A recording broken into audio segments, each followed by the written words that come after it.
Welcome to HortTube. My name is Jim Putnam. In this video, I'm going to talk about outdoor hurricane preparation. There's always information about buying batteries and all the foods and things that you should be buying for the inside to make sure you're safe and secure.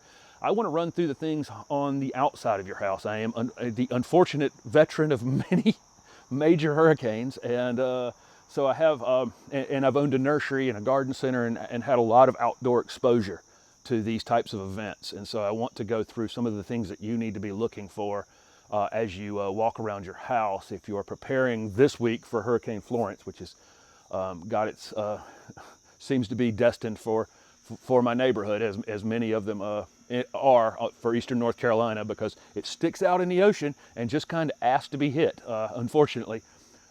Beautiful, beautiful place, but we are the victim of many major hurricanes.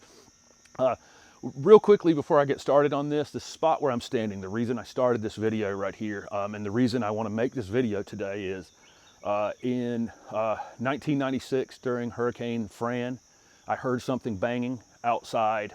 It had gotten dark. The hurricane really kicked up about 6 p.m. It was about 9 p.m. at this point. I heard something banging out here. My crawl space door is right down here below the deck, at the end of the deck here. And it was slamming open and closed, open and closed. So I grabbed a screwdriver from the drawer inside. I came down the steps, I went around, and I put a screwdriver into that spot, came back around, came back, went into the door right here in the back. Awfully proud of myself. Within about 20 minutes of that happening, an oak tree right here that was on this property line came across, took this part of my deck off, and went up here and did significant damage up here on the roof of my house. I ended up with 3 additional trees on the house during that event. But I stick the screwdriver in the crawl space door before the hurricane gets here. That's my advice. Don't do these things first, so you don't end up outside during one of these events trying to save something or salvage something, that kind of thing. So let's get started. So one thing you need to think about during a hurricane is, traditionally you're going to get winds moving from the west to the east in some fashion, maybe slightly out of the north or slightly out of the south. Over the course of a hurricane passing you by, you're going to get winds from potentially all 4 directions at extreme speeds. So there's not really a safe spot around your house that you think there might be a little spot where the wind won't get. But over the course of 12 or 24 hours that it takes for a hurricane to pass you by, it will find a direction to get into every spot. So just keep that in mind. There is no safe spot outside to store light things like this patio chair. What I do with my patio furniture is I lower it to the ground from the deck. I do put it in this little corner over here, so it has some protection, but like I say, wind will get in there during the hurricane. So I will bungee cord these together. Another great option is just to take your water hose. If you don't have bungee cords, you can use a rubber water hose and tie these chairs and table into one unit like that, and that should keep it from flying away. One very important thing is you need to be able to cook outside. I have a charcoal grill. This is actually a charcoal grill. It starts with gas, but it's charcoal. And then I have a small propane stove that's a camping style propane stove that also uses these types of cylinders. And I stock up on these cylinders, but you definitely need to be able to cook outside. They tell you to turn your refrigerator down lower in advance of a hurricane so you can keep your stuff frozen. But if you lose power for 10 days, you're going to be cooking all that food at some point. You need an outdoor way to do it. So this is my little Coleman backup grill here that runs on propane. If you have a propane gas grill, make sure you go and get your propane filled before the hurricane gets to you, because it will run out everywhere. That's my experience. It's almost impossible to get propane after a hurricane. You definitely want to have a rake and a shovel available. You never know what you may end up having to rake or shovel to get water to move or anything like that during one of these. Make sure you have eye protection. You definitely want to have gloves. You don't know what you're going to be faced with afterwards, and those things will be, you may not be able to drive to go get those types of things. If you have a chainsaw, make sure you got plenty of bar oil. Make sure you got plenty of mixed gas ready to go, and fill all your gas cans, just to be sure that you have that. This is a bow saw here. This is definitely the minimum requirement if you have a potential for limbs to be coming down and that kind of thing. So if you don't have a chainsaw, definitely try to acquire a bow saw. before the storm gets there. Especially a new one can really make quick work of 3 and 4 and 5 inch limbs pretty quickly. This is an electric chainsaw here that I use quite a bit in these videos, and I've got some limbs like up in this oak tree right here. I hope you'll be able to see it. There's a dead limb right here, which is a small one I'm not really that worried about, but go and examine some of your trees right now and see if there's any limbs that you think are definitely coming down. It may be beneficial to just go ahead and try to saw those out while you still can before they drop when you don't want them to drop, because these types of limbs right here, the water flows on my property down this grass and through this area right here, and then ends up on my driveway and then cuts over under where my truck is right here. If just a single dead limb like this ends up landing somewhere in here, and it ends up pushing the water back this way and then ends up under the front of my house like that, just something like that can happen. You have 24 hours of heavy rain potentially coming, and that type of thing will change the entire event. Any type of container plants you have any place, they all need to go into a garage. Almost certainly they're going to flip off these tables and just be a mess out here. Over here in this area, there's more patio furniture, hanging baskets. They definitely need to be stored in a garage or on the ground somewhere because they will make a mess. Assume for 100% that your gutters will not handle the amount of rain that's about to hit your roof. So this is going to become a drip line as if a gutter is not even there during a hurricane. So look along your drip line and see if you have anything in the way. That container plant right there, when the water starts overflowing that gutter right there, which I'm 100% sure is going to happen, it's going to empty the soil out of that container. So I need to get that container moved out and away from that gutter, and I'll probably just go ahead and put it in my garage. Any kind of container plants that I have out here that are near this drip line, I'm going to secure someplace else. All of these types of items. Okay, flags. That flag right there, that pole's going to break. Any kind of 60+ mile an hour gust is just going to break that right off of my house. Let's look over here. Bird feeders definitely need to be stored away. Just your garden flag like that, that'll get erased from my yard for sure. Basketball goals that aren't concreted into the ground are a serious problem. This one right here is water filled. If you have a water filled one, I would, and you can empty it, I would, and then just lay it over. If it's sand filled, you can't really do a whole lot about that. But these are definitely hazardous, and having a vehicle parked close to one is just asking for the vehicle to be damaged. This is another thing about vehicles. I've got a tree here. This is a big willow oak. I doubt very seriously any hurricane could hurt it. It has a huge trunk. It's grown on its own here. It's not tall and skinny or anything, so I don't think it'll be a problem. But I will likely take my truck and move it up here to the top of the driveway where it's away from that tree, if you can. Be careful with that, because sometimes people overthink this. We have a mall in Raleigh called Crabtree Valley Mall. It's actually a floodplain. Lots of people park their cars there for Hurricane Fran, thinking that they were making their cars safe, and they were actually making them, they were actually putting them in a floodplain. So know the place that you're parking your car and make sure it's on high ground. Lots of us now have acquired battery-powered equipment like this blower and like this saw that I showed you a minute ago.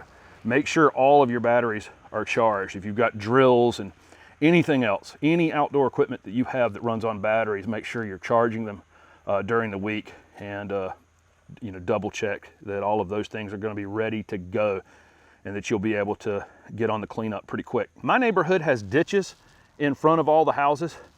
Go out and examine your ditches if you do, and just make sure that they're clear of debris, and look at any pipes that you have under driveways or any kind of cross street areas like that. Make sure there's not a pile of leaves. That stuff will just add up in these ditches and start backing them up and start sending the water in places that you don't want them. Do not mow your grass this week. If you're if a hurricane's on its way to you, don't mow your grass. The higher your grass is in this type of situation, the better. That's the best piece of erosion control I have in my yard. And the taller it is, the better it is at soaking it up and not allowing it to run off as fast. Trash cans will definitely fly away. If you can, just take them and bungee cord them or tie them to a fence like that. Or if you can, just roll them into a garage. That's probably even better until after the storm passes. It will make a mess out of any trash can. So here's an interesting thing in my yard is this greenhouse. Greenhouses are incredibly aerodynamic. I don't think anything would happen to this greenhouse unless air was able to get inside of it. And I have a very flimsy door right here. That door needs to be secured down at the bottom very well. I'll probably end up stapling this door in place and having it where I can't get in it during it, so that there's no possibility that air can get into it. If it does, it will destroy it. I took my son to the hospital during Hurricane Isabel, and he was had his appendix out during it. I had to drive back to the nursery.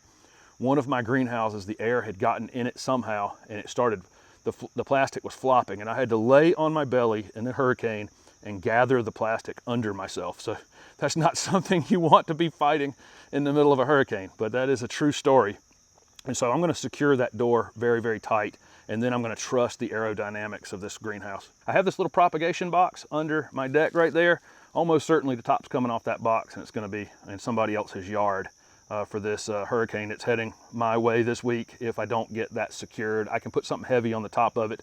In all likelihood, I'm just gonna take the top off the box and store it. The rest of it's fine, but you need to walk around your yard and pick up anything that's light enough to be carried off. This is my water shutoff in my yard. You really need to know where your utility shutoffs are. If you're on gas, if you have gas running to your house, typically the shutoff is near the meter, the same as my water is here, and you need to know, where your fuse box is in the house so you can turn off the main electrical.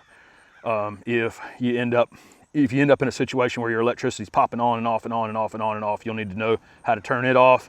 And if you end up with some damage to your unforeseen damage to your house and there's water involved in it, you need to know how to turn that water and the gas off. Because of this video channel, I have lots of plants in containers in my yard waiting for me to shoot the videos or plant them or whatever I'm doing with them.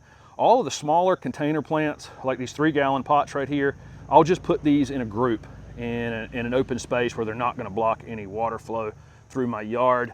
I've got to do the same thing at the garden center. All the trees here, all these 7-gallon trees, I'm just going to lay them over, all in the same direction, all beside one another. There's really no point in fighting them, from falling over all day. They're just going to end up with more damage.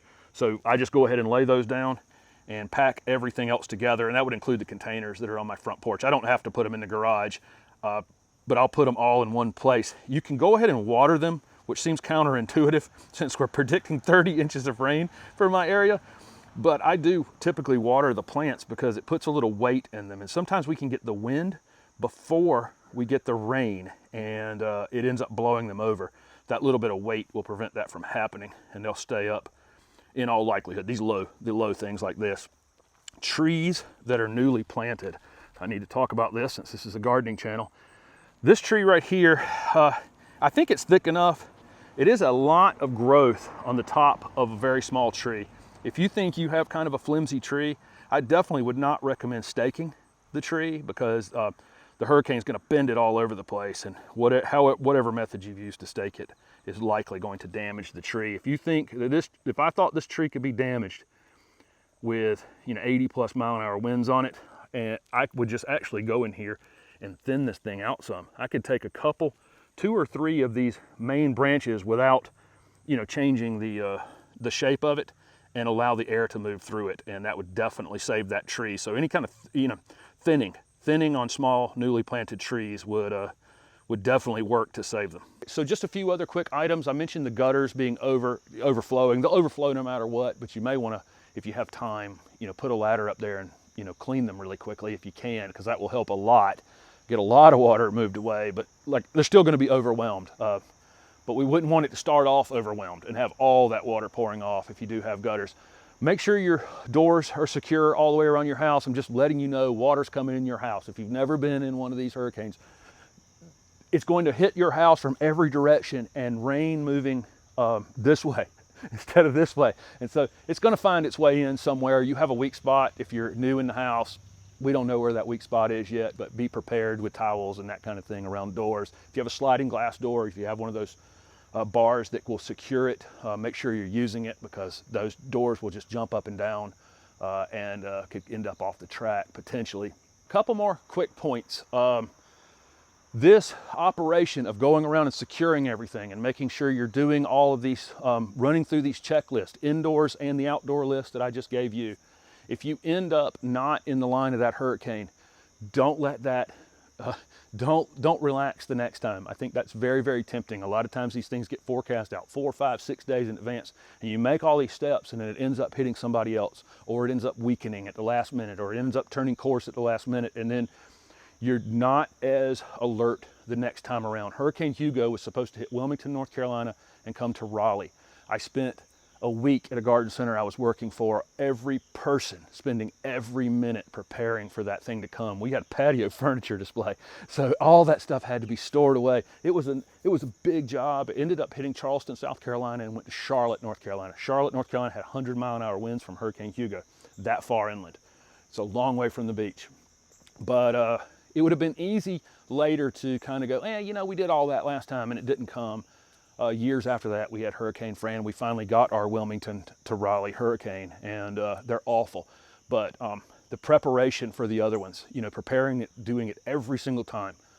You know, use your due diligence. You don't know when these things are going to turn. You're not in the path right now. You may be later, down in Georgia or in Virginia. Right now, it looks like it's northern South Carolina and southern North Carolina, where it's going to actually enter on the coast. But it's very, very changeable. Another thing is, after the hurricane, it is not safe to get on the roads. I had an unfortunate event right here beside my neighborhood where a man in a Jeep and his young daughter tried to cross the creek that was over the bridge right here, and that was 2 of the deaths in Hurricane Floyd that were unnecessary. Just keep that in mind. It's not safe, even after the hurricane ends, to get on the roads, and usually for some period of time, because there's going to be limbs down, electric down, water in the roads, and so don't cross those things. So anyway, thank you very much for watching this video. Good luck if you're in the path of Hurricane Florence or any hurricanes hitting you if you're watching this video in the future, and prepare, prepare, prepare.